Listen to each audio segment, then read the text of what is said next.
rendición de cuentas que ha hecho la presidenta Boluarte después de 6 meses. Y para eso tenemos ahora a Omar Aguapara y a Iván La Negra de la Asociación Civil Transparencia para hablar al respecto. Y bueno, yo les quiero proponer que hagamos algo como un FODA, ¿no? Una suerte del FODA, es estos cuadros de fortalezas y debilidades y oportunidades y amenazas. Empecemos pues por lo bueno, a ver. ¿Qué fortalezas le han encontrado a esta rendición de cuentas de la señora Boluarte? Empezamos por Omar. Ok. Bueno, ante todo, gracias por la invitación. Iván, un gusto verte.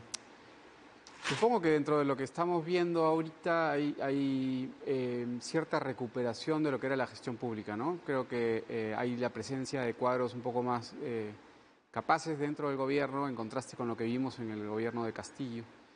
Y creo que eso se está reflejando en algunas carteras, ¿no? Hay un proceso, un intento de reconstrucción de lo que ha sido ese periodo donde más bien muchas asignaciones y muchas nominaciones, muchas carteras se entregaban simplemente por un tema de cuoteo, ¿no? Recordemos el caso del Ministerio de Salud, el caso del Ministerio de Transportes y varios más.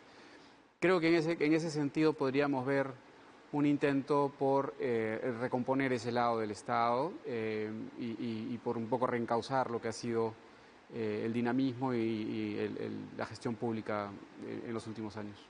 ¿Coincides, Iván, alguna fortaleza que hayas encontrado en esta rendición de cuentas? No, sí creo que cuando uno compara el perfil de los ministras con los que había en el gobierno de Castillo, sin duda hay una mejora. Ahora, claro, la valla era bien baja, digamos, el punto de referencia es bien bajo, ¿no? Entonces, pero ya es importante que se haya recuperado en algunas áreas, ¿no? Desde luego hay déficit, ya lo veremos más adelante en algunos de esos sectores, pero es un paso importante que por lo menos haya cierto cuidado en algunos puestos claves, ¿no? Dentro de la administración pública. Y ahora vamos con las debilidades. A ver, ¿qué debilidades le han encontrado al discurso? A ver, ¿qué les ha parecido? Empecemos por ti, Iván, ya que hemos terminado por ahí. Sí, lo que pasa es que el discurso intenta seguir una narración, ¿no? de que se ha superado una etapa muy difícil del país, pero sin asumir ninguna rendición sobre los terribles sucesos que han ocurrido, ¿no? en esos meses. Entonces es muy complicado, ¿no? Porque por un lado se dice, hemos superado una crisis, pero las consecuencias, incluyendo la pérdida de decenas de vidas, no es parte de ese balance. Creo que ese es un problema muy serio, ¿no? Es como que eso es lo mínimo que esperaría la ciudadanía en un discurso de los 6 meses, ¿no? Eso creo que es enorme, un enorme forado dentro de la propuesta, digamos, política que se plantea, ¿no? Y luego, claro, cuando ya navega en el campo de las políticas públicas, para empezar hay que entender que precisamente al tener todos estos problemas han tenido dificultades para avanzar en algunas áreas, ¿no? Pero creo que en el tema de salud, por ejemplo, el déficit es gigante, ¿no? Y creo que lo que dijo la ministra en ese momento durante la presentación dejó mucho que desear, ¿no? Creo que no ha habido ninguna respuesta clara respecto de por qué estamos enfrentando problemas en ese tema tan sensible. Además, porque veníamos de una crisis sanitaria de dimensiones y ahora tenemos otra y no hay una respuesta, creo, de parte del gobierno, ¿no? Omar, ¿y tú no sientes que esta percepción de que es un gobierno todavía, vamos a decirlo, bomberil, que está reaccionando rápidamente a las urgencias, se me cae el techo, por aquí hay un forado, y entonces en verdad es como que reacción rápida porque se te está cayendo la casa, es lo que nos da esta percepción de que todavía no hay una visión de largo plazo, porque en el fondo, como bien dice Iván, empezó mal, pues no, con esta violencia y no sé qué? ¿No podría ser que en verdad en estos primeros 6 meses esa situación bomberil ya debería ir a otra cosa? Es probable, ¿no? Para reforzar un poco lo que decía Iván, sin duda, además de la falta de autocrítica y la falta de responsabilidad política que ha sido clara hasta ahora, no hay ningún responsable ni investigación, no hay hemos simplemente, o el gobierno ha decidido pasar la página, que curiosamente, bueno, coinciden los 6 meses de esta rendición de cuentas.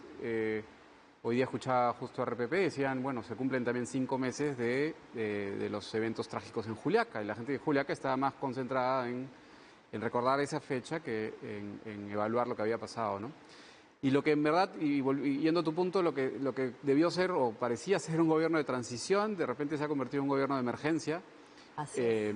Porque en verdad todo es emergencia. Porque todo es emergencia. En un inicio fue un poco la crisis política, pasó luego el tema de Yaku y las lluvias, y ahora es el dengue, ¿no? Y hay estas crisis que de alguna manera podría ser una oportunidad para el gobierno, volviendo al tema del FOA, pero creo que también revela un poco las dificultades que hay de gestionar un aparato estatal con una cierta falta de experiencia, ¿no? Porque también hay mucha gente que de repente puede tener mucha voluntad o de repente cierta capacidad, pero es bien difícil darle movimiento a esto, ¿no? Y creo que el hecho de que ahora estemos más bien pensando en el dengue y ya estamos anticipando el niño que se viene en unos meses, y creo que todos hay creo que consenso en que no estamos listos y va a ser muy difícil que estemos listos. Va a ser otra pieza más en esa dinámica de la emergencia, ¿no? Y ahí estamos atrapados también. Claro, y tú, Iván, ¿no tienes la sensación que tiene un poco a cuesta arriba la situación este gobierno? Porque claro, como bien dice Omar, empezaron con la crisis esta social, pero después vino el Yaku, el niño, entonces es como que las 7 plagas. y aun cuando evidentemente se le critica a este gobierno no tener esa visión de largo plazo más allá de la OCDE, están reaccionando pues con muñeca, ¿no? O sea, yo lo que espero es que seguramente después de estos 6 meses ya haya una visión de más largo plazo. ¿Podría darse esa situación? Siempre y cuando establezcan una distancia crítica respecto del Congreso. Pues yo creo que es el otro elemento crítico, o sea, la razón por la cual el gobierno hasta el momento se mantiene es porque de alguna manera, seguramente no explícita, pero evidente en los hechos, ha decidido ser muy complaciente con acciones claramente negativas que vienen del Congreso. Leyes, por ejemplo, la norma que ha reducido, ¿no?, el alcance del sistema de defensa jurídica del Estado, o normas que facilitan la prescripción de delitos muy serios, incluyendo delitos vinculados con corrupción, ¿no?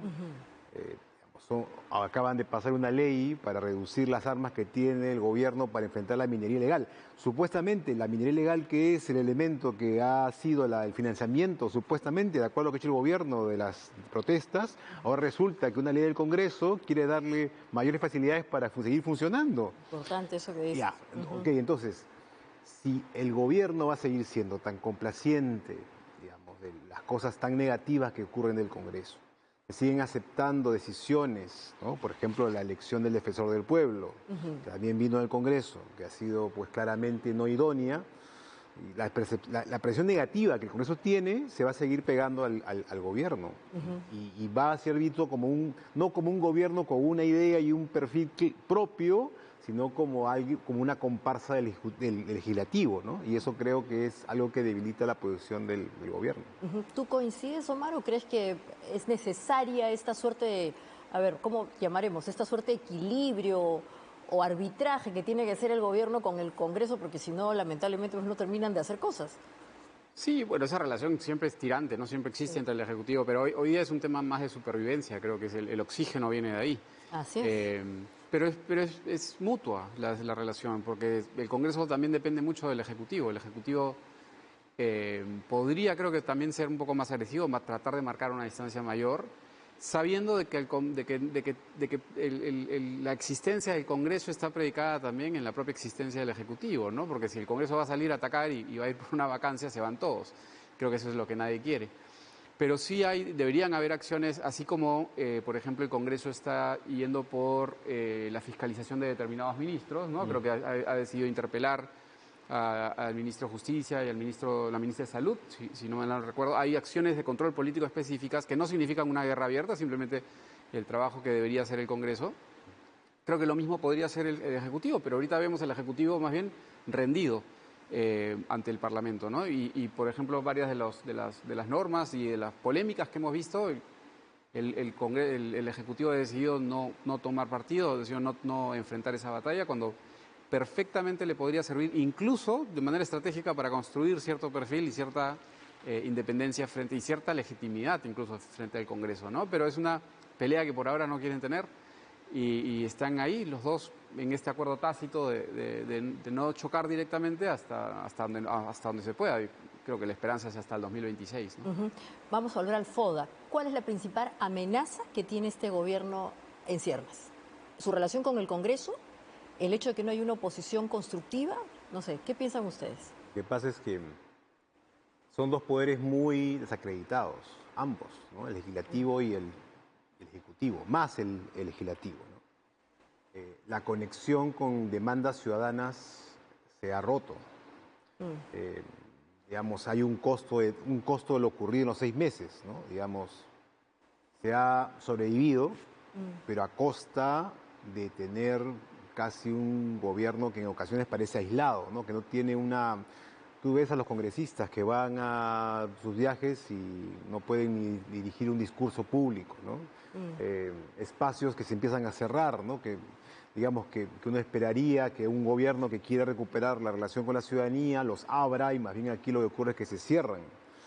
Entonces, mi impresión es que la principal amenaza es terminar sobreviviendo, pero a costa de, por un lado, quebrar instituciones en esta línea que acabamos de comentar, que se destruyen instituciones claves de la democracia, y se combine eso con una lejanía de la gente que haga que la gente empiece a perder la fe en la democracia, que sería tremendo. O sea, porque hay que recordar que la presidenta fue electa con un programa. Y mucha gente piensa, no de que no sea legítima, sino de que se ha ido a otra posición muy lejana de la razón por la cual votaron. Entonces, esa combinación de elementos es muy mala para cualquier democracia. ¿Cuál sería la principal amenaza a este gobierno, Omar? Pensar que esto va a durar para siempre, ¿no? Pensar que con esto alcanza para llegar al 2026. Y creo que hay una serie de factores que podrían debilitar mucho al gobierno. Yo creo que piensan, y porque hay ciertos precedentes de que no hay un problema con gobernar con 8%, con 10%, porque bueno, lo hemos visto con Toledo, lo hemos visto con otros congresos, con otros poderes ejecutivos en el pasado. Pero si a eso se le suma una serie de características que vamos a ver este año, como que las proyecciones al crecimiento se están corrigiendo hacia abajo cada vez, el potencial destructivo de un niño este año, la movilización social que está presente todavía ahí, que no está latente. Justamente, mira, aquí tenemos este primer cuadro que estamos extrayendo de la rendición de cuentas. Más bien, en el cuadro lo que vemos es que se muestra como un logro el hecho de que durante el primer trimestre en verdad hemos estado a la baja y como que lentamente estamos mejorando, se están ajustando las cifras, resurge la esperanza. Eso puede ser considerado también como un parte de estos elementos positivos que se están tomando para, otra vez, despertar cierta ilusión. De verdad, también, además del tema político que mencionó Iván, que la gente está un poco desilusionada políticamente, Sin socialmente, duda. también el tema económico pues está golpeando. Y los ayuda a marcar un contraste siempre, porque un poco el enemigo presente en el discurso creo que siempre era Pedro Castillo, el gobierno de Pedro Castillo, ¿no? Ahora es la inflación. Pero que se origina, ¿no? Este crecimiento, estos problemas que hemos tenido de crecimiento en enero y febrero por culpa de las movilizaciones que vienen a raíz del autogolpe fallido, ¿no? Pero igual, más allá de que sí es cierto, de que dentro del vecindario estamos muy bien, en cierta manera, creo que igual es un porcentaje relativamente bajo, no alcanza. Estamos creciendo 2%, no es suficiente. Y eso puede ser causal para un mayor malestar en la población. Estoy pensando en términos específicos del gobierno, porque de ahí viene lo que dice Iván, que esto, si continúa mucho tiempo también, si seguimos acostumbrados a un gobierno donde no hay rendición de cuentas, donde no hay responsabilidad política, la desafección va a continuar, va a aumentar. Y ya el problema es, ya no importa tanto la continuidad del gobierno, ya hay que preocuparse más por la continuidad del régimen, por la continuidad de la democracia en el país. Porque ahí sí nos exponemos a que en la próxima elección, sea cuando sea, venga alguien que venga a romperlo todo. Claro, y dicho sea de paso que este es un proceso que ha ido de menos a más, ¿no? O sea, lo de Castillo generó esta desafección, la desilusión, la frustración, en fin, hay mucho capital que se ha ido del Perú y gente que se sigue yendo, en fin. Pero evidentemente es un desgaste que parece que hay que ver justamente en este FODA cómo se soluciona. Aquí tenemos otro cuadro también que se ha rescatado mucho durante la rendición de cuentas, que ha hecho alusión sobre todo a la inversión en infraestructura, ¿no? Dicho sea de paso, se ha usado muchos guarismos, porque hay esta creencia de las narrativas efectivas, ¿no? O sea, los números como cuestión concreta. No sé, ahí ustedes qué opinan, ¿no? Llegó a alrededor de 14.000 millones de soles, el mayor monto ejecutado en los últimos 13 años, ¿no? La inversión pública, que también es un dato importante para el crecimiento, ¿no? No sé, esto puede interpretarse como ha mejorado la tecnocracia de lo que había, evidentemente sí, ¿no? Pero no es suficiente. No, solo hay el comentario ahí, lo que se destaca normalmente es que el gran problema no viene de ese lado, el gran problema viene de la inversión privada, porque la confianza empresarial estuvo por los pisos, viene un poco del gobierno Castillo, por supuesto que ante la inestabilidad y la violencia que vivimos entre diciembre y marzo, nadie pensaba invertir, ¿no? Entonces sí, podríamos concentrarnos en la inversión pública de enero a mayo, pero también habría que prestar atención porque es lo que más nos está tirando hacia abajo, que es la inversión privada. Sí. Además, hay que recordar que un proyecto de inversión pública de gran tamaño no se ejecuta a partir de la nada. O sea, tiene que haber un proceso posiblemente de años antes de ese momento y le ha tocado al gobierno ejecutar un conjunto de proyectos que se han venido acumulando. Más bien lo que probablemente haya pasado es que se han venido acumulando problemas de inversión a lo largo del tiempo y ahora se está ejecutando. Pero como bien dice Omar, el problema es la movilización de los mercados privados, ¿no? Que ese más bien es donde más bien la falta de perspectivas positivas hizo que mucha gente dejara de invertir en ese momento y mucha gente todavía tiene dudas, ¿no? Si hacerlo o no. Claro. Para cerrar el FODA, ¿cuál es la principal oportunidad que tiene este gobierno? A ver, Iván. Quizá si hay una reflexión y se corrigen, por ejemplo, la forma de relacionarse con la ciudadanía y se intenta de verdad el tema de la reconciliación, que ha sido mencionado en varios momentos, pero de una manera seria, que implica reconocer la responsabilidad política, reconocer la situación de lo que ha ocurrido, los problemas de derechos humanos que son evidentes. Al mismo tiempo se plantea eso en un conjunto de correcciones, por ejemplo, garantizando la idoneidad de las personas claves en los puestos de mayor importancia. Claro, la meritocracia, ¿no? Pero además garantizar de que una persona que llega a un puesto no dé ninguna señal de que tiene, por ejemplo, un conflicto de interés al interior del gobierno, fuera del gobierno.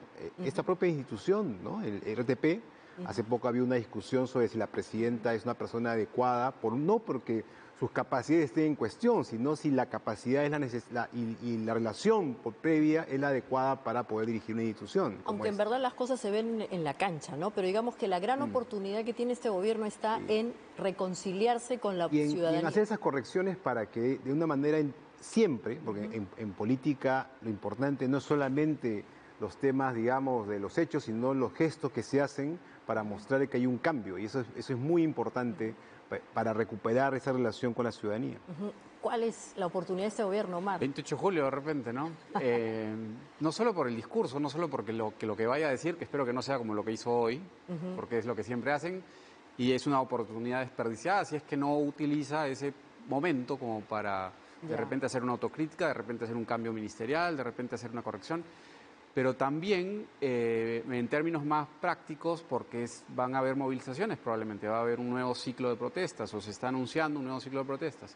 Y la respuesta del gobierno a ese nuevo ciclo de protestas también puede ser una oportunidad, en el sentido de que no pueden repetir los mismos errores y excesos y violaciones a los derechos humanos que se dieron en enero y febrero, ¿no? Esta nueva coyuntura que se puede abrir en el próximo mes, creo que abre un espacio de oportunidad para la presidenta. Estupendo. Bueno, gracias por el FODA, espero que hayan tomado nota. Y bueno, y con esto les agradezco mucho por este diálogo que ha sido muy abierto. Gracias.